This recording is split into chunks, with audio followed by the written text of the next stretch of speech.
Alléluia.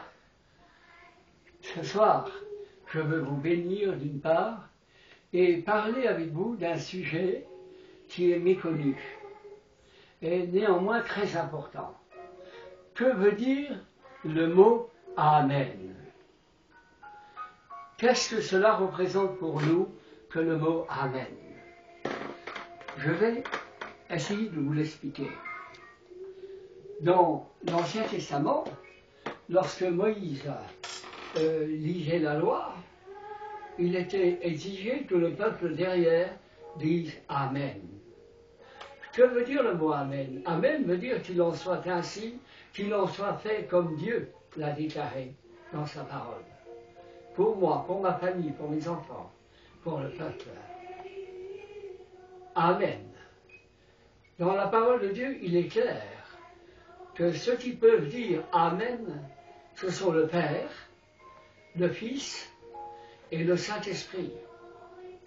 Et la quatrième personne qui peut dire Amen, c'est vous. C'est pourquoi je vous en parle aujourd'hui.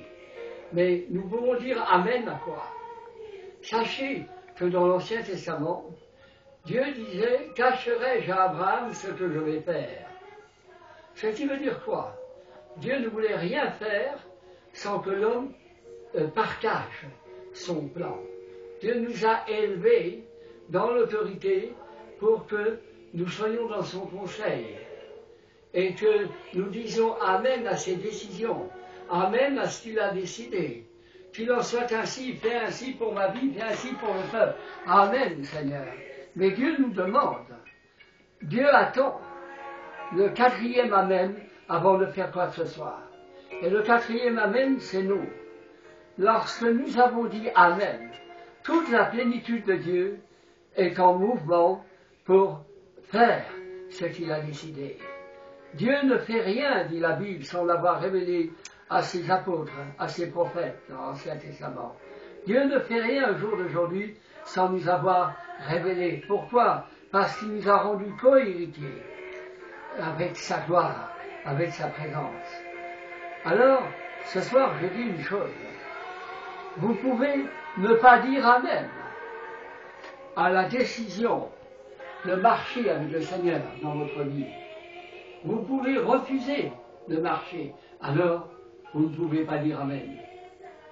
Dieu attend à ce que vous disiez chacun Amen, Amen à la décision qu'il a prise sur votre vie. Amen à la décision de vous asperger de son sang. Amen à la décision de vous conduire. Amen à la décision de vous donner l'onction pour être conduit et non plus de vous conduire vous-même. Dieu attend à ce qu'on dise Amen. Beaucoup ont l'onction, mais ils ne se laissent pas conduire par l'onction. Parce que pour eux, ils veulent marcher d'eux-mêmes. Dès que vous voulez marcher de vous-même, alors, ce n'est plus l'onction qui vous conduit, c'est vous.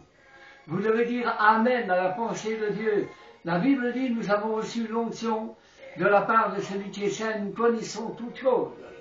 Alors cette onction nous a été donnée pour nous conduire, pour nous guérir, pour que nous soyons exaucés. Cette onction va devant nous n'importe où nous allons, car nous la portons en nous. Et nous pouvons dire Amen à la volonté de Dieu. Amen à la bénédiction que tu donnes sur ma vie. Ou alors, au contraire, marcher par nous-mêmes. Mais si nous ne disons pas Amen, Amen au conseil de Dieu, Amen à sa volonté, alors nous marchons à côté de sa volonté. C'est pourquoi je vous invite aujourd'hui à dire Amen. Amen, Amen à la volonté de Dieu. Quand vous savez qu'une chose est de Dieu, dites Amen et la bénédiction s'en suivra. Ne dites pas Amen, alors vous n'entrez pas dans le plan et le plan est arrêté jusqu'à ce que vous disiez Amen. Amen, Amen pour ma fille, Amen pour mon fils. Amen, Amen au plan que tu as pour elle. Amen qu'elle marche dans tes voies. Si vous ne dites pas Amen, alors c'est la chair qui prend le dessus. Donc je vous invite à dire Amen. Amen. La Bible parle dans 1 Pierre. Écoutez un peu.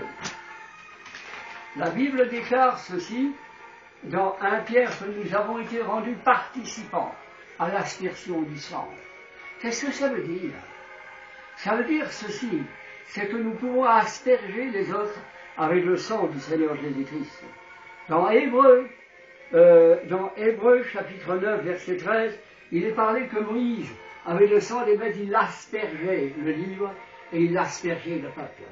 Alors, lorsque vous êtes devant quelqu'un, n'est-ce pas, qui veut accepter le Seigneur Jésus-Christ, aspergez-le, dites-lui, je t'asperge avec le sang de Jésus.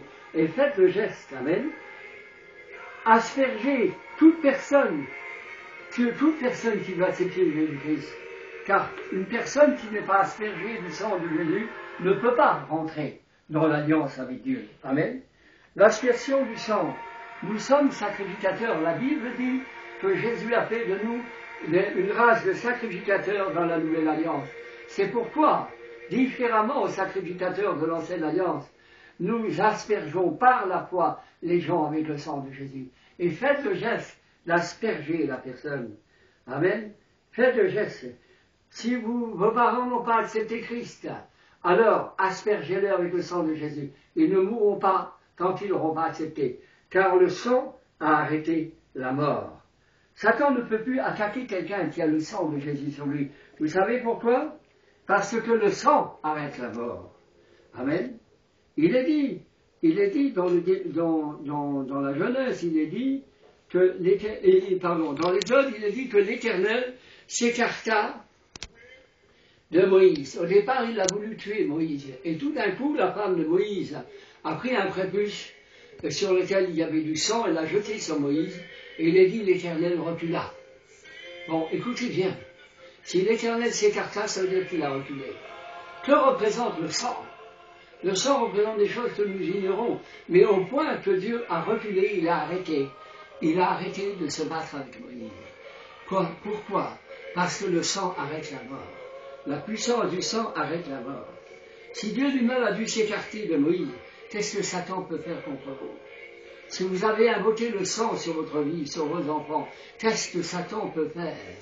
Parce que Dieu lui-même a reculé devant le sang. Qu'est-ce que Satan peut faire? Sinon se sauver à toutes jambes. Amen. Il y a un mystère dans le fait que Dieu a reculé devant le sang, mais ça, c'est pas notre problème. Le problème, c'est que nous avons été investis du sang. Satan n'a aucun droit de s'opposer à la puissance du sang. Et on peut lui dire, nous t'opposons à la puissance du sang. Si quelqu'un est dans le coma et que vous invoquez le sang sur lui, il va revenir à lui. Pourquoi?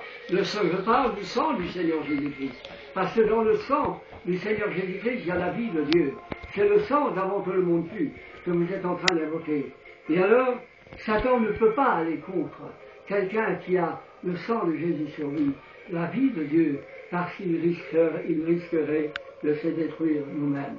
Pour finir, je vous dirais ceci, c'est que le souverain sacrificateur en Israël, avant d'entrer dans le sanctuaire qui représentait la gloire, il s'aspergeait lui-même de sang. Il ne pouvait pas entrer dans le sanctuaire sans s'être aspergé du sang des bêtes. Et aujourd'hui, nous sommes sacrificateurs avec le sang de Jésus et par la foi, nous devons asperger le sang des gens qui sont devant nous. Vous voulez que quelque chose se passe dans la vie de vos enfants, alors mettez le sang sur eux et l'ennemi ne viendra pas les détruire. Aspergez-les de sang et Dieu leur parlera. Et faites ces choses-là et vous verrez un changement très clair dans leur vie. Vous voulez qu'ils acceptent le Seigneur, alors commencez par l'aspersion du sang. Mettez-les à part. Et je dis Amen, Amen, Amen.